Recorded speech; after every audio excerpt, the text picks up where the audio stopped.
Well, Erin, thank you so much for joining me today. I'm really excited to start talking about your debut novel, The Memory Keeper of Kyiv. Thanks for having me. I'm glad to be here. So for those listeners who haven't yet read the book or heard of the book, can you tell them what The Memory Keeper of Kyiv is about? Sure. It is a story about a young woman named Katya who is living in a small village outside of Kyiv in Ukraine and Soviet-occupied Ukraine. And at that time, she's pretty happy, has a good, decent life. She's in love with the boy next door. She's a teenager.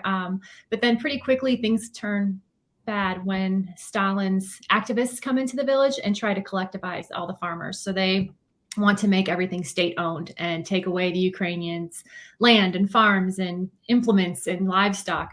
And the Ukrainians were not having it. As we're seeing today, they're a pretty independent people. So they fought back. And in order to stamp out that resistance, Stalin implemented a man-made famine, the Holodomor, which killed roughly 4 million Ukrainians from 1932 to 1933.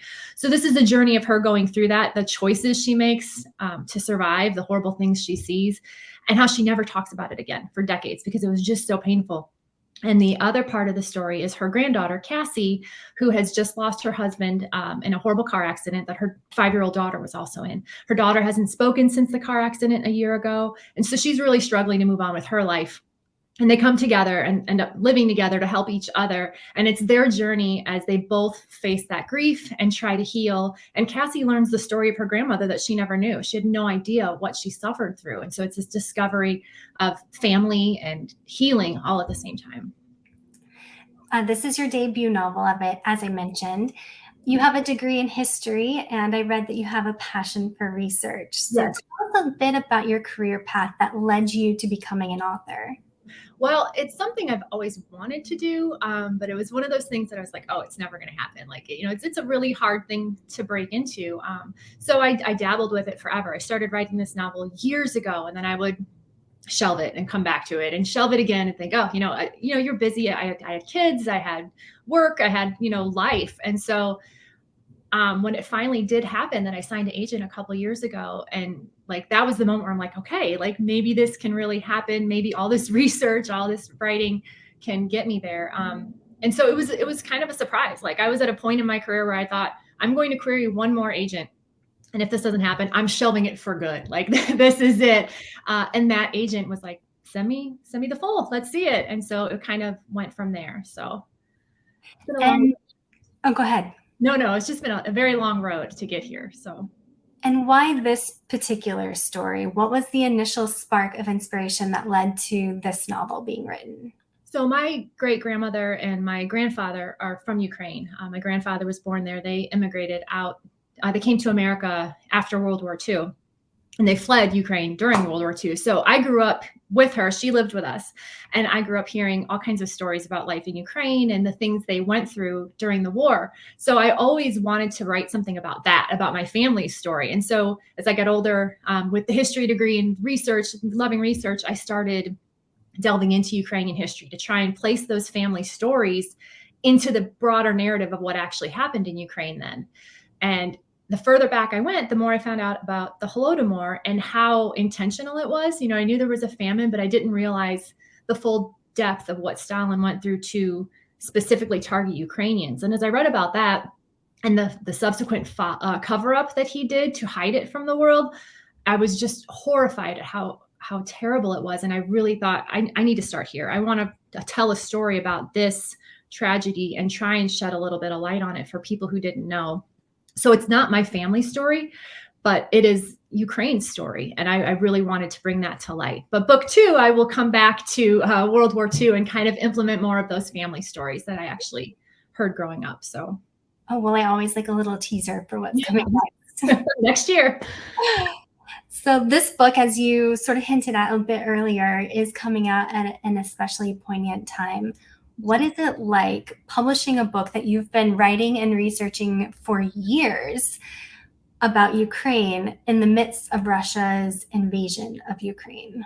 Yeah, it was surreal. Like I could not believe after all that time I've been working on this for it to come out months. Like the invasion was February, my book came out in May. So as I'm watching this happen, I'm just thinking, it's just so cliche, but history repeating itself. And it's why it's so important to to know the history and to, well, however you want to get it, whether it's historical fiction books, if it's, documentaries, like we have to remember these things, talking to your grandparents, learning those stories, because when we don't know these things, they repeat. And then people don't realize the depth of this history between Russia and Ukraine did not start in 2014 with Crimea, and it did not start at the fall of the Soviet Union. It goes back generations that they've been fighting for their freedom and their autonomy, and Russia in various forms of government is trying to stamp them out. And so it was really hard for my book to come out at that time, but I'm so grateful my publisher wanted to donate a share of proceeds to charities helping Ukraine. So that really made me feel better, and that I'm not only are we trying to shed light on a forgotten piece of history, but we're helping in some way, some little way. We're going to be able to give back to Ukraine. And it's been really neat to see a lot of my foreign publishers are following suit and donating a share of each sale to Ukrainian charities. Since you specifically mentioned your passion for research on your website, I have to ask, what was your research process like? Were you able to travel, or did you develop favorite resources over time? Yeah, there's definitely some resources I went back to a lot. Regarding the travel, I had 3 trips scheduled to Ukraine, and all were sidelined to COVID. Due to the first 2 were because of COVID. That second one we had scheduled, I was going to go meet my cousins who still live there and, go to see the village where my grandfather was born. But they hadn't had the vaccine there yet because it's pretty rural. So we stopped that one. The third trip, the Russian invasion. So I'm going to go there someday. I swear I'm going to get there someday. I can't wait to go. But this research for this book had to be done, here in the States for the most part. But luckily there is a wealth of online archives of firsthand primary resources, people talking about their experiences, what their families went through, what their parents went through. So that was hugely valuable. There's some museums in Kyiv where you can do an online virtual tour walking through the museum. So I would walk through it on my computer and then have my phone with Google Translate in my other hand so I can read the different placards they have up next to the exhibits because I'm learning Ukrainian, but I am not fluent in it by any means. So that was really neat to be able to kind of walk through and see those things. There's some online sources through the Harvard Ukrainian Research Institute at Harvard did an amazing study in 2018 that really dove into it's probably the most in-depth analysis of the death law, the total deaths that occurred during the Holodomor. And they have these interactive maps where you can zoom into different areas and see. You can even see the monuments that people have erected to the victims, or how many people were lost in this village and how many people were lost in that village. So that was amazingly helpful, but it's only as thorough as they can be because the records are so hard to find because it was covered up. Stalin eliminated the 1937 census because it showed such a loss of life.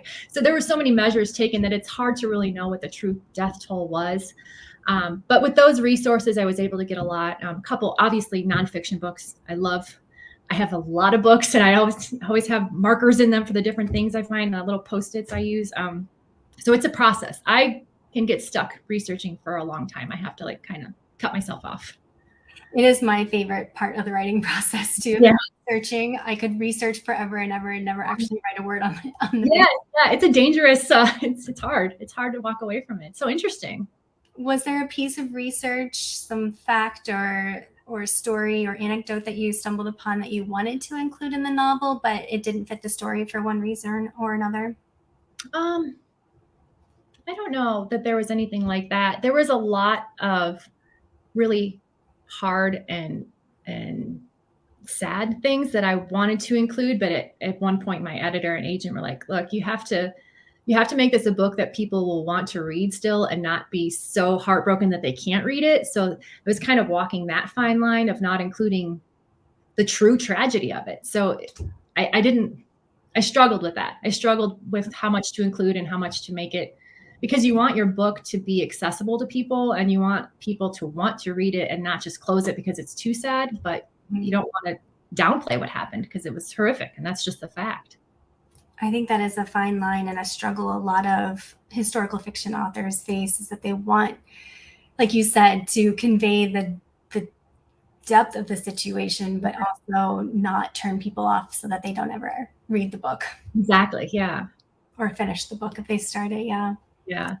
Well, I especially love asking debut novelists this next question because the journey, including the challenges and the rewards, is so fresh in your mind.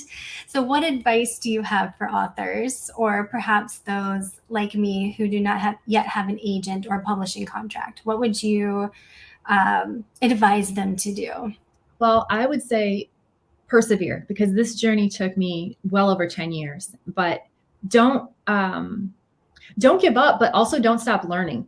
Every time you write a new draft or you change it or edit it, use those writing craft books and read them and try and bring some of that back to your draft as you go back through and re-edit it, and connect with other writers. There's just so much information out there now, so many classes and workshops and people who are willing to talk to you. A lot of it's free, or you can get the books through your library, and you can really elevate your craft through that and give yourself hopefully a better shot of finding those connections to get you forward.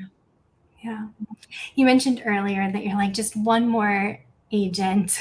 Mm-hmm. Yeah. So I think that advice to just persevere is really relevant for all of the writers who have struggled in that early phase of getting your book published. Yeah, absolutely. When I was preparing for this interview, I was going through your social media and I noticed that you had several book recommendations. So I'm curious, what are you reading right now, and what would you recommend, or what books would you recommend that we not miss? I just finished an arc of The Witch of Tin Mountain by Paulette Kennedy, and it was fabulous. I think she's coming out in a couple months now, but it is just like the right mix of folklore and history and generational stories and strong women. Loved it. Highly recommend it. So keep a lookout for that one. That'd be my most recent recommendation. And I've been kind of on a rom-com kick, and I don't know if I think it's almost like a palate cleanser for me after like heavy research, that I will just escape to my rom-com. So I've been working through some Christina Lauren's, and Allie Hazelwood's new one is on my Kindle waiting for me after I finish up this next round of edits. That's so funny. I wonder if that's a common occurrence for historical fiction writers, is that they just need that rom-com palate cleanser to get them out of the depths of history. Something that's nice and approachable and has a very happy ending. Yes, it is nice. And I still love a good historical fiction. Don't get me wrong. I still read those quite a bit. But yeah, sometimes it's nice to just do something totally different. Yes. I want to share how people can find you. Will you mind sharing your website and where you hang out on social media? Sure. I am at erinlitteken.com, and that's my handle for Instagram and Twitter as well. And then Facebook is author Erin Litteken. And I am really trying to up my social media game, but it is not my strong suit. I am a stereotypical, reclusive, antisocial writer, but I am trying. So yeah, I love when readers reach out to me though. So feel free to come. I have a contact for my website, or reach out via social media. I always love to talk. And before we wrap up, is there anything else you wanted to talk about that we haven't covered yet? No, I don't think so. I think you've covered everything really well. Well, it was a pleasure meeting you today. We have one other thing in common. It's a St. Louis connection. I read that you live outside of St. Louis. I do, yeah, on the Illinois side. Mm-hmm. Well, my parents live outside of St. Louis too, in St. Charles. So I saw that we had that connection. So I wanted to do a call out to St. Louis as well. Yeah, wonderful. So I hope that means that we'll be able to meet in person one of these days. That'd be fantastic. Yeah, let me know. Well, thanks again. Thank you for having me.